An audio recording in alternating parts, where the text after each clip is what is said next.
রাধে রাধে। আজ আমরা শুনব শ্রীকৃষ্ণের এমন এক গল্প যেখানে তিনি কোনো আশীর্বাদ দেন না, কোনো প্রশ্নের উত্তরও দেন না, বরং একটি ভুল সিদ্ধান্তকে সঠিক পথে ফিরিয়ে দেন। একটি দূরের গ্রাম ছিল, নাম তার চন্দ্রপুর। গ্রামটা শান্ত, কিন্তু মানুষের মন ছিল ভয়ে ভরা। সেই গ্রামে থাকতো মাধব নামে এক যুবক।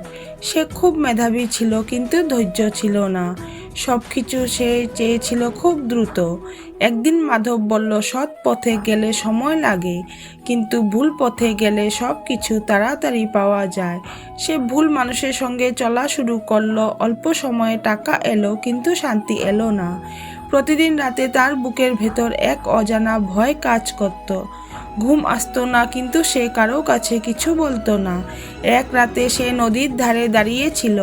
হঠাৎ তার চোখে পড়ল নদীর জলে ভাসছে একটা ছোট কাঠের পুতুল। পুতুলটার গলায় একটা সুতো বাঁধা ছিল। সুতোটা টানতেই পুতুলটা ঘুরে দাঁড়ালো। মাধব চমকে উঠল। পুতুলটার পিঠে লেখা, ভরসা ছাড়া গতি নেই। এই কথাটা তার বুকের ভেতর বজ্রপাতের মতো লাগলো।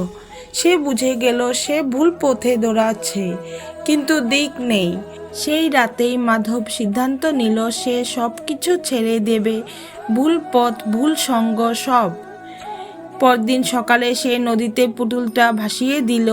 মনে মনে বলল, হে কৃষ্ণ, আমি আর দৌড়াবো না।